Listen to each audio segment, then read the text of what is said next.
Hey there, welcome to the DFS Build NBA edition. I'm Kevin Roberts, getting ready to go over this DraftKings main slate for Thursday. It's supposed to be MLB opening day.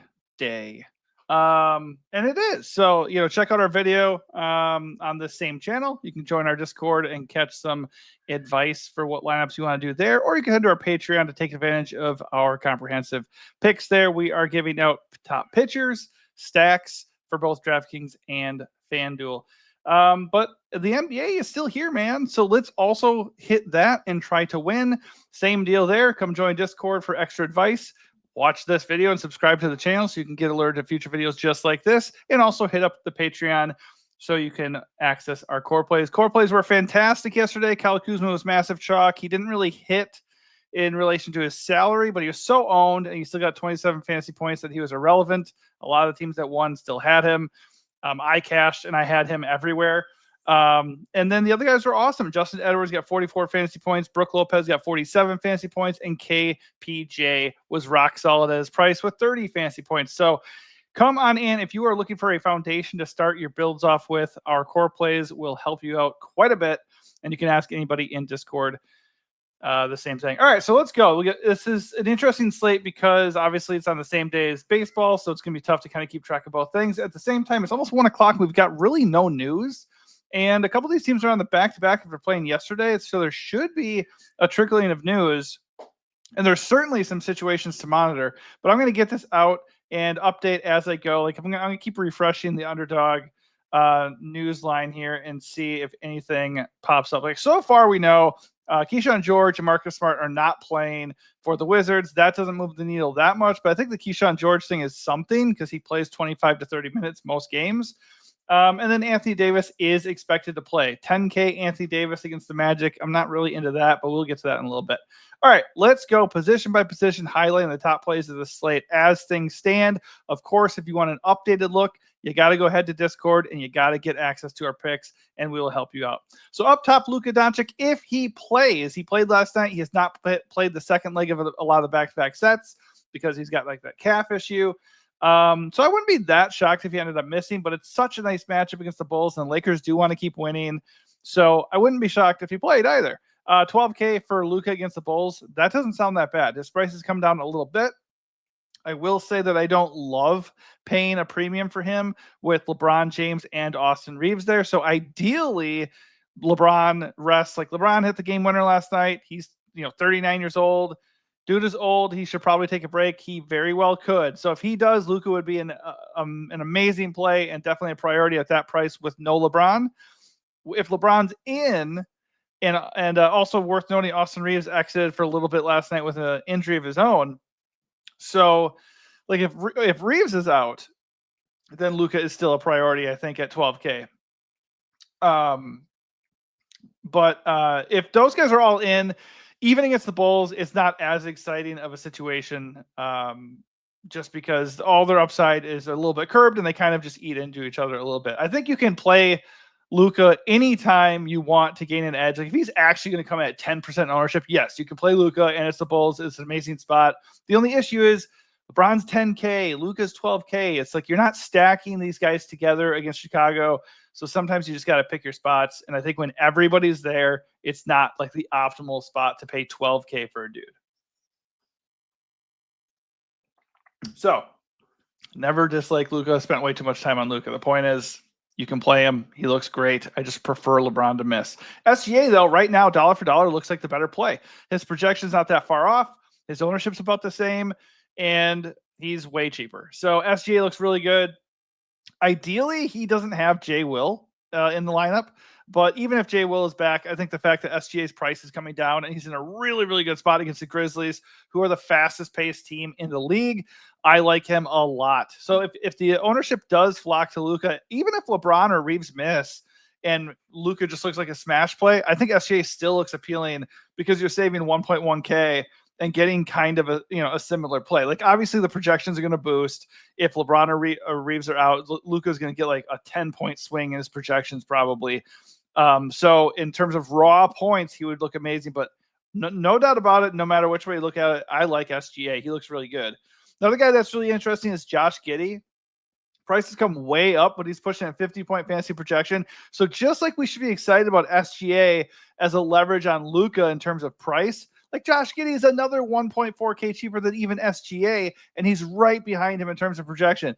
So only issue really is he's questionable. Josh Giddey could miss this game, and if he does, then obviously that opens things up quite a bit for the Bull side of things. But if he's in, like, is 9.5K too much for Josh Giddey? Not really. He's been amazing. Like yesterday, or not yesterday, but a few days ago against Denver, he had 49.75 fantasy points, and that was like a floor game for him, the way he's been lately. He's getting anywhere between 50 and 70 fantasy points on a regular basis right now. So he is worth that 9.5K tag. Just need to make sure he is in. Whether he play or if he plays, Trae Young is not a horrible pivot. I don't really love the matchup against the Heat.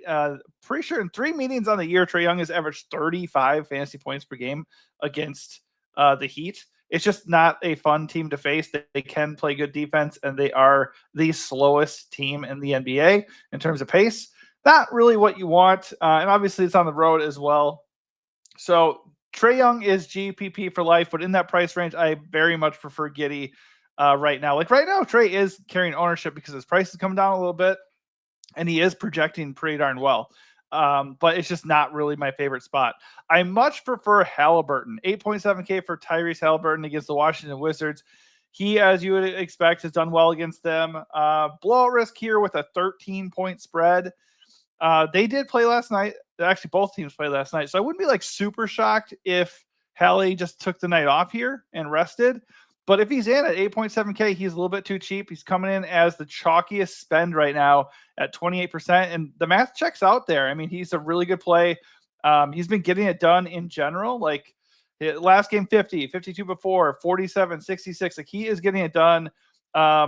He was really struggling earlier in the year, and that version of Tyrese Halliburton is gone. If you don't want to eat the chalk, I really like Donovan Mitchell at 8.8K, and there is obviously Darius Garland also 8.4K. Of those two Cavs, I prefer Spida. He just has a better ceiling. I will say, though, that Garland's obviously $400 cheaper, and he is not going to be as owned. But relative to the slate, like compared to like Halliburton, and when you're looking at Giddey and Young, Donovan Mitchell's less owned than those guys, and he's really got a similar ceiling. And he's got a really good spot against the Spurs. So as long as that game can stay close, Mitchell looks really good, and we know he's capable of getting there in just 3 quarters anyways. Plus, you factor in the fact that Evan Mobley is not going to play in this game. You just get a usage increase across the board for Cleveland, and of course, Spida is bound to benefit from that. So that game also has a 15-point spread, Spurs in Cleveland.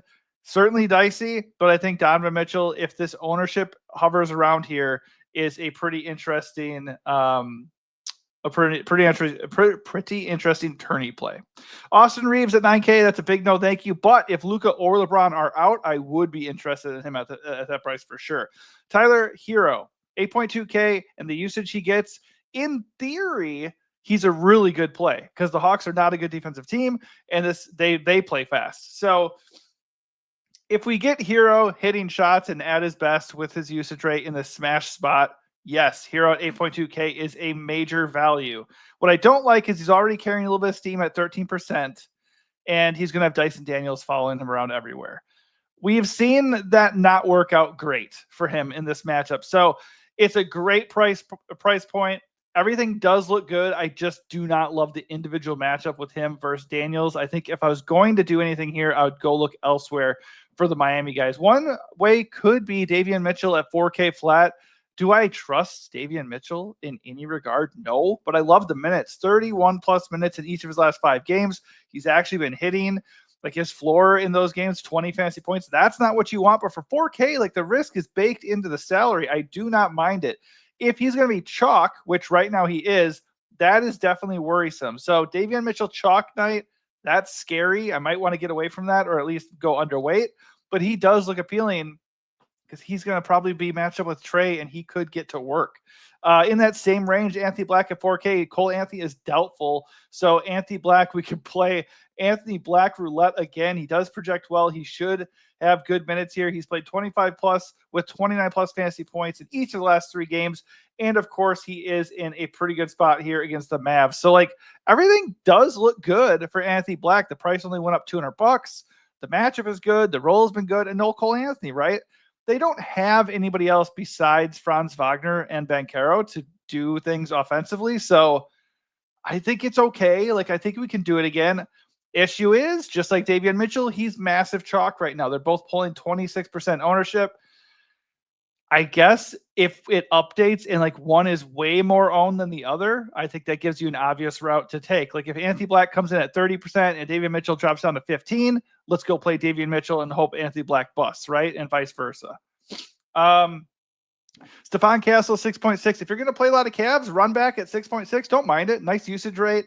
I think he got hurt in the last game, but he was able to finish, or maybe it was 2 games ago. But, a little bit nicked up, so that's worth mentioning, and hasn't played full minutes lately. But we know the usage rate is huge. And if the Spurs are going to hang in this game, like I said, a 15-point spread, Castle would probably be a pretty big reason why. Not super excited, not a priority at that price point. But if you're going to play some Cavs, it's not the worst idea. Scottie Pippen, the price is finally accurate or appropriate at 6K flat.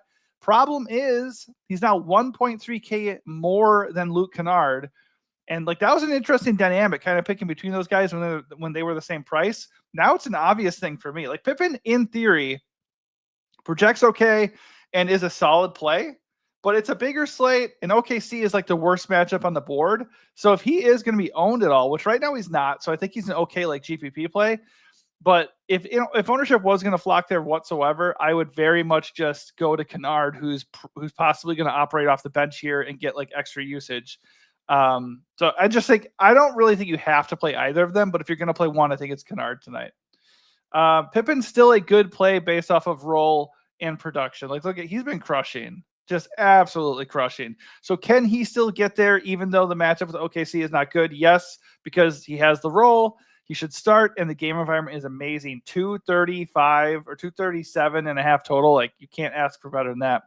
Of course, Memphis is an 11-point dog, so keep that in mind. Let's see what else stands out. Like, if Hallie is rested, we can look at Andrew Nembhard, TJ McConnell. We just have to wait and see on that one. Ty Jerome is questionable at 4.5. He is a good value if he's in. If he's out, we can certainly look at Sam Merrill, who would be 3.5K and could start again. And then, of course, there's other Cavs guys like DeAndre Hunter and Max Strus that would get a benefit, a little bit of a boost in minutes and usage as well. So Wizards are without a couple of guys. So again, AJ Johnson is going to look pretty viable here. Brogdon remains out, Smart is out, and Keyshawn George is out. So AJ Johnson, who got 34 minutes last night and had 24 fantasy points, he's in play, man. Only 4.2K. He could start again. If he keeps starting, he's only 4.2K in a nice matchup against the Pacers. I'm game for that. His ownership is what? It's not updated yet because of the Keyshawn George news. I would imagine there's a decent chance, because he's in the same price range as Mitchell and Black, that he starts pulling some ownership. Now that's going to be another little third piece to throw into that conversation to make a decision. Like, who comes in with the bulk of the ownership, fade the shit out of that guy, and then go maybe pick one or two of the other dudes that are going to be suddenly overlooked, right? That said, if he's not mega chalk, I would like him quite a bit. Even if he is chalky, he would still be in play because that's really cheap for a good matchup and a nice roll. Mentioned Luke Kennard, like the projection is not good. The matchup is not good, but I'm okay with it at 4.7, especially since you can slide him into shooting guard. And the rest we'll just have to wait and see what happens. With Keyshawn George, Smart, and Brogdon out there, Bub Carrington at 4.9, he's okay, but he has not really been getting the minutes lately. And prior to now, like the minutes were kind of the selling point for him.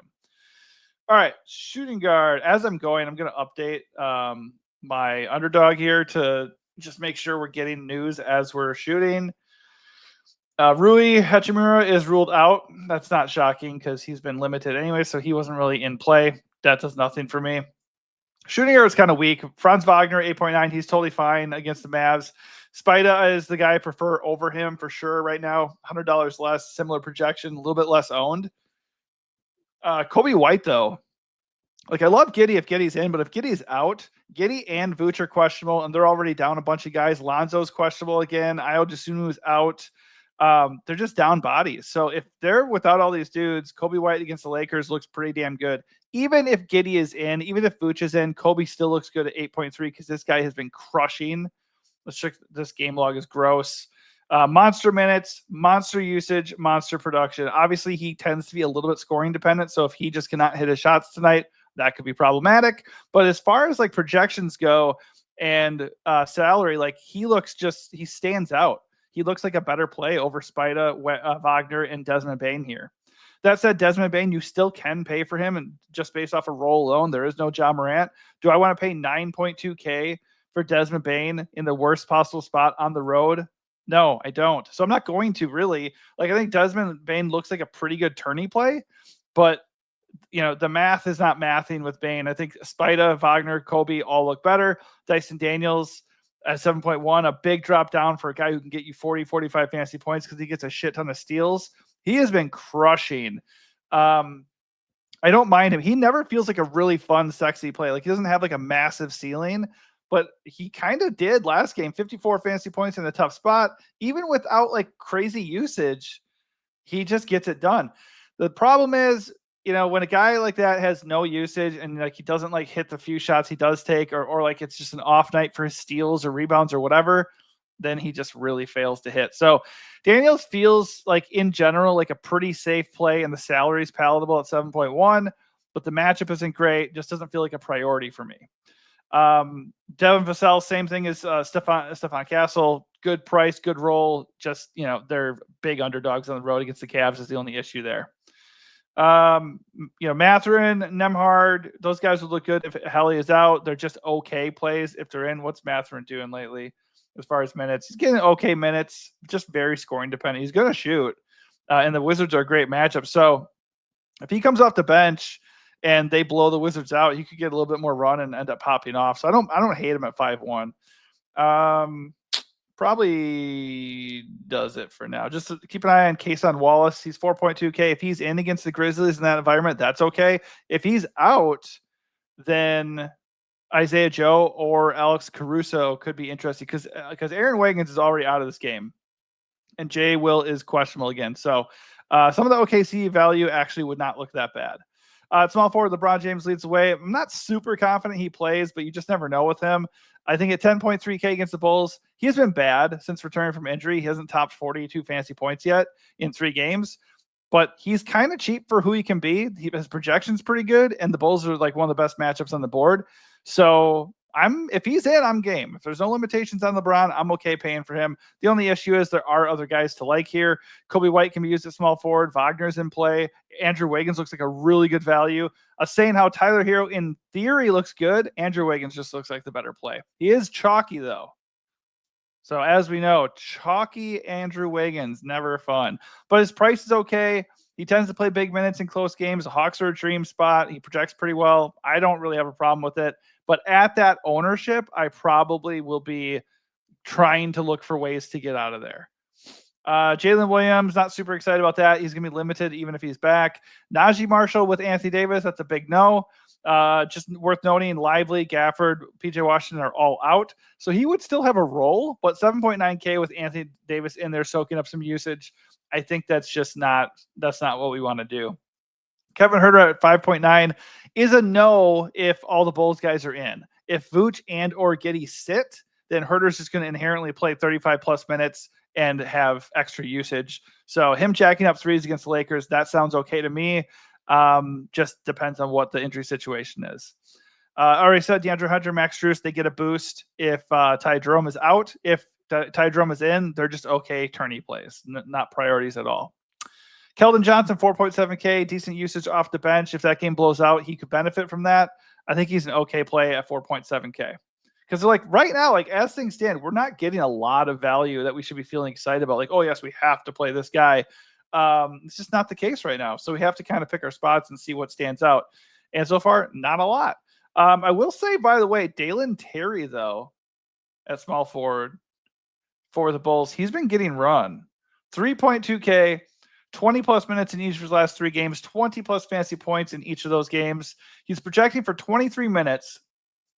And if we don't have Giddey or Vooch, he's only going to play more. So I like him a lot. I like him as a punt anyways. Just make sure Lonzo Ball isn't back tonight and kind of cuts into some of those minutes, because every minute counts out there, especially when you're Dalen freaking Terry. All right, Banchero. I always want to get away from Banchero because the price feels steep, but dude keeps crushing. I'm not going to tell you not to play Banchero. I like Banchero. He's fine. 50 plus fantasy points in 3 of his last 4.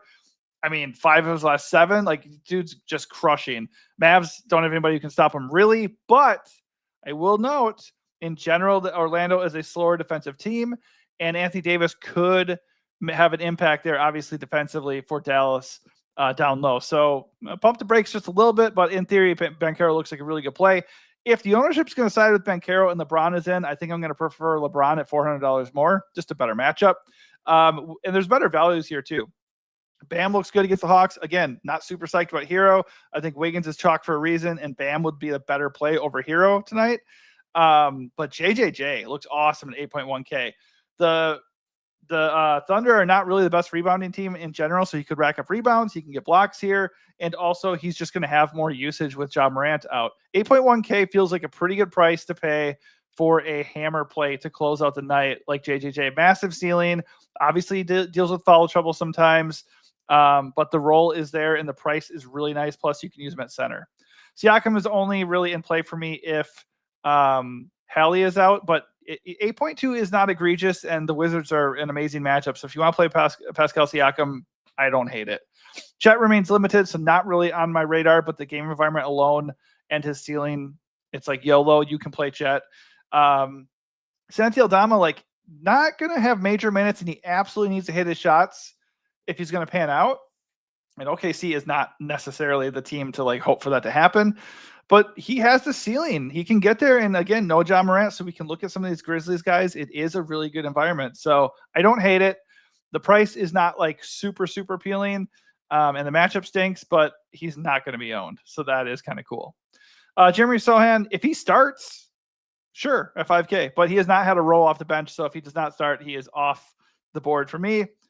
Depending on the Bulls' injury situation, Matas Buzelis is going to be really interesting. If Vooch is out, the bigs are just going to get more run. Him and Zach Collins. We'll talk about Collins in a little bit. But Buzelis is okay to try anyways at 4.5 because we're just short on value. And the Lakers, this is going to be a good spot for him. But I would really be excited to play him if Vooch ended up missing. Nobody else is really popping here. Before we go to the next position, let me just refresh. Make sure, I swear, every single time we close a video, the minute after I start downloading, something just absolutely crazy goes off. All right, at center, nothing has so far. No, at center, Bam Bam again, Anthony Davis, usual suspects here. Jarrett Allen looks awesome. Evan Mobley's out. Jarrett Allen benefits immensely from Evan Mobley being out. He gets to soak up all the rebounds. He gets easy putbacks. He obviously can go crazy with his blocked shots. He's not really a guy that benefits from a lot of usage in general. He has the last couple of games, actually, but this is kind of more what you're looking at here. Spida's back, so Spida is going to soak up a lot of the usage that Evan Mobley's giving up. I don't love that you can't really trust Jarrett Allen's minutes in any given game, plus the blowout risk, so there is that, but he projects really well, and the Spurs cannot stop anybody inside. So I like Jarrett Allen quite a bit. He is going to be chalky, though, so if you want to play the blowout angle and go away from the ownership, you could play a Cavs guard or two and ignore Jarrett Allen and hope that his wonky minutes thing keeps being a problem. JJJ can be had here. That's fine. Vooch, if in at 7.8 against the Lakers, is just okay. He really burned us the other day with only 30 fantasy points. Kind of hope he misses, though, because if he does, Zach Collins is only 3.5K and will be a free square. Zach Collins is a core play 100% if he starts and Vooch misses. Miles Turner, though, looks really, really good at 6.5K. Him and Jarrett Allen are probably the first two guys we're going to go to at center, unless Zach Collins is a thing. Miles Turner looks awesome against the Wizards. Miles Turner really is a tough guy to figure out. When I use him against Dallas, he had 24 fantasy points and did not play the fourth quarter. He only had 22 minutes. Since then, he's played all the time. 39, 31, 29, 35. Super, super annoying, man. But he's facing the Wizards, who are terrible against big men. He's been in really good form lately. I'm okay going back to the well. We know rule number one in DFS across every sport we play. Recency bias is something we should just throw out the fucking window, because these guys can erupt in smash spots. Like if a guy sucks and sucks and sucks, ignore that and let's look at what he can do here today. Like, does he have a really good matchup? Does he have a good role? Is his price nice? Does he project well? Everything is yes for Miles Turner, so for sure he's going to be horrible tonight, right? But no, he looks good. He is coming in with ownership, though, so you're going to have to make a decision there between him and Jarrett. I do not think I would pair them together because they're both currently chalky. Onyeka against Bam, not super excited, but he has quite the ceiling. I feel like every time I'm hesitant to play him, he just gets like 40 to 50 fantasy points. Technically still too cheap for the ceiling he provides, but I think there's enough other good plays here. Like I'd rather go up to JJJ. I'd rather go down to Miles Turner or Jared Allen. I think I'd rather play Bam in that same game. Even Khalil Ware at 5'6" here against the Hawks. He looks like a good value. Alexander Sarr, as long as he's not out or limited again after playing last night. 6.4K against the Pacers. That looks freaking amazing. We were all over Sarr yesterday. He smashed. I like him again today. If he's not going to be owned, I would definitely consider going to him over, Turner and or Jared Allen, or maybe like mixing and matching and pairing him with one of those guys. But he looks good. There's nothing to dislike there. As far as values, we could try the Tristan Vukovic thing. He hit last time, 33 fantasy points. If they give him minutes, he's a great per minute guy. It's a great matchup with the Pacers. He can hit. But then you're going to have some random bullshit like this Knicks game where he played 3 minutes and got 5.5 fantasy points. The hell was that? I don't know. So if that kind of crap happens, like that's why I'd be hesitant to play him, because you just don't know what the Wizards are going to do. They seem to randomly care about winning and then not give a shit at all. All right, so that is going to do it for center and the position by position breakdown. I'm going to refresh Underdog one more time to see if we can get it fully updated. Any big news dropping to change the slate completely? No, nothing dropped. Didn't get any positional update news either. So in general, if I'm paying up tonight, I first of all, I really, really like the second tier. I like the balanced, like high mid-range area. I like the Cavs, Garland and Mitchell, Jared Allen. I like the Pacers, Halliburton, Siakam, Turner. I like Kobe White for the Bulls. I think right now, as things stand, Giddey is like as high as I want to go. Like 9.5 Giddey, that looks good. I wouldn't mind Trae Young at 9.4, but like I'm loving living in the 6.5 to just under 9K range tonight. Does not mean you can't play Banchero or LeBron or SGA or Luka. I just kind of prefer Jay Will to be out to go play SGA, and I kind of prefer one of the Lakers guys to be out to play one of them. I think because of the game environment, you can still play any of those dudes. Like the Lakers are playing the Bulls and the Thunder are playing the Grizzlies. These are the exact scenarios where you would play these guys and just say big bull, fuck it, and just go play them anyways, right? So I think you absolutely can do that, and I will do a sprinkling as well. I just think mostly I want to live it down in this sweet range where I get all these rock solid plays that still offer ceilings. JJJ is also in that mix too. So just keep that in mind, and then we'll have to adapt to news. Because surely the second I do this, Luka's going to be ruled out or some bullshit, and it's going to change everything.